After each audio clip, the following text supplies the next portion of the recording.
Hello दोस्तों, कैसे हैं आप सब लोग। आई होप आप सब बहुत अच्छे होंगे। तो चलिए आज हम हमारा बिज़नेस ट्रेड एंड कॉमर्स का अगला टॉपिक करते हैं, जो कि है बिज़नेस रिस्क। अब बिज़नेस रिस्क क्या होता है कि अगर हम कुछ कोई भी इन्वेस्टमेंट कर रहे हैं अपने बिज़नेस को फर्दर आगे ले जाने के लिए, और उस इन्वेस्टमेंट के वजह से उसके बदले में अगर हमें कोई अनएक्सपेक्टेड प्रॉफिट हो जाए या फिर लॉस हो जाए, तो वो था हमारा बिज़नेस रिस्क।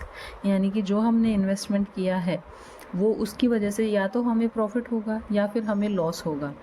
तो इसको कहते हैं कि हमने थोड़ा सा रिस्क लेके उस चीज़ को ध्यान में रख के अपना प्रोडक्शन या फिर सर्विस प्रोवाइड की।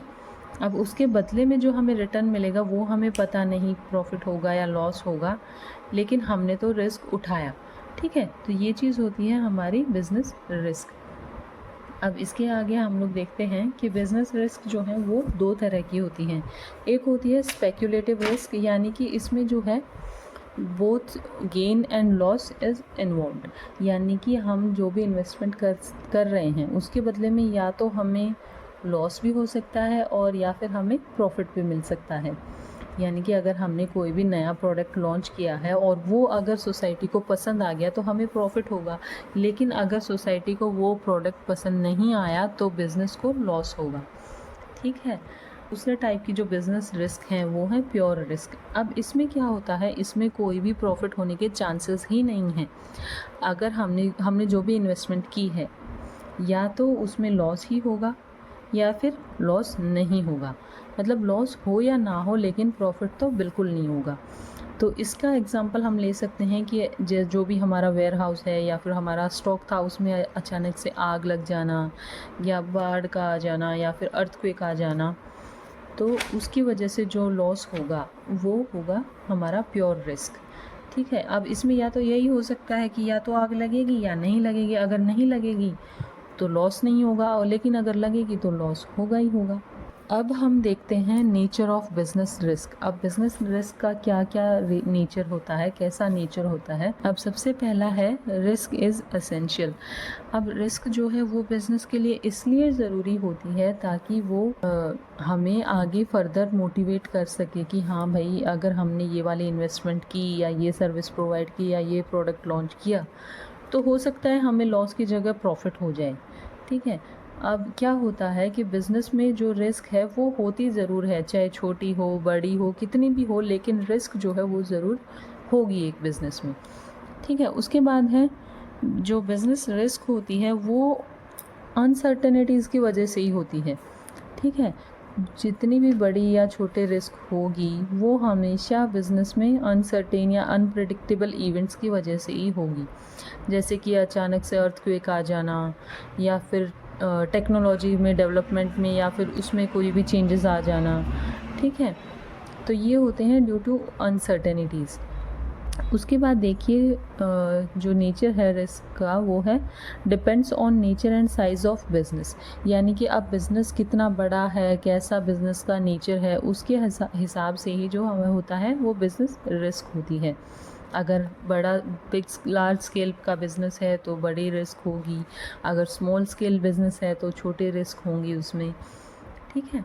ये सब अब स्मॉल बिज़नेस की वजह मतलब ये होता है कि स्मॉल इन्वेस्टमेंट की गई है उसमें, इस वजह से हम अगर कुछ लॉस होगा तो वो ज़्यादा नहीं, उसी अमाउंट तक का हो सकता है जो हमने इन्वेस्टमेंट की है। ठीक है। क्योंकि अगर हम छोटी इन्वेस्टमेंट करेंगे तो छोटा लॉस होगा, लेकिन अगर कहीं पे हम ज़्यादा इन्वेस्टमेंट कर रहे हैं तो हो सकता है कि हमारे सारे पैसे डूब जाएं। तो इसीलिए कहते हैं कि जो बिज़नेस रिस्क होती है वो बिज़नेस के नेचर और साइज़ पे डिपेंड करती हैं। उसके बाद है प्रॉफिट फॉर रिस्क टेकिंग। अगर जो भी हमने रिस्क उठाया है उसका जो रिवॉर्ड होगा, उसके जो बदले में हमें मिलेगा वो होता है प्रॉफिट। लेकिन कई कई केसेस में क्या होता है कि जो भी हमने रिस्क उठाया है उसके बदले में लॉस भी हो जाता है। लेकिन इसमें एक कहा जाता है बिज़नेस स्टडीज़ में कि no pain no gain, no risk no gain. यानी कि अगर आप रिस्क ही नहीं उठाओगे तो आपको फ़ायदा कैसे होगा। चलो ठीक है, आपको नुकसान नहीं हो रहा है तब तक आपने रिस्क नहीं उठाई है, लेकिन अगर आप रिस्क ही नहीं उठा रहे हो तो आपको फ़ायदा भी तो नहीं हो रहा है ना।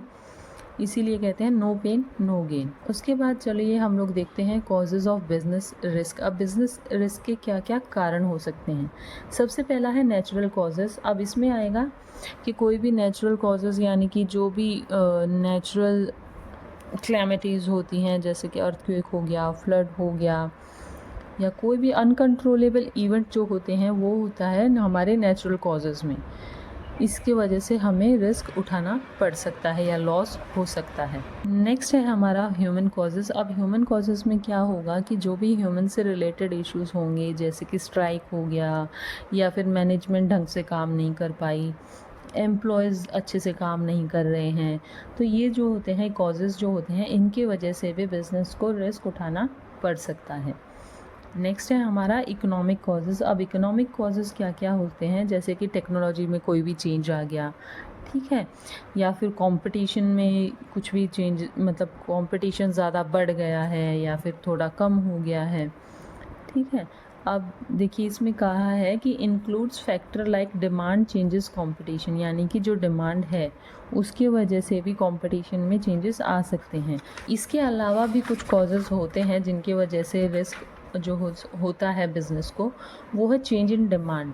डिमांड में अगर कोई भी, मान लो हमने कुछ भी प्रोडक्ट हम प्रोवाइड कर रहे हैं, उसके अलावा अब मार्केट में सोसाइटी को नया कुछ पसंद आने लगा है, तो उसकी वजह से सोसाइटी की डिमांड चेंज हो रही है, ठीक है। और इसके साथ साथ हम कह सकते हैं रॉ मटेरियल का कॉस्ट एकदम से ज़्यादा बढ़ गया है, यानी कि रॉ मटेरियल की शॉर्टेज हो गई है, तो उसका जो है प्राइस बढ़ गया है, और इस वजह से भी रिस्क एक बिज़नेस को उठाना पड़ सकता है।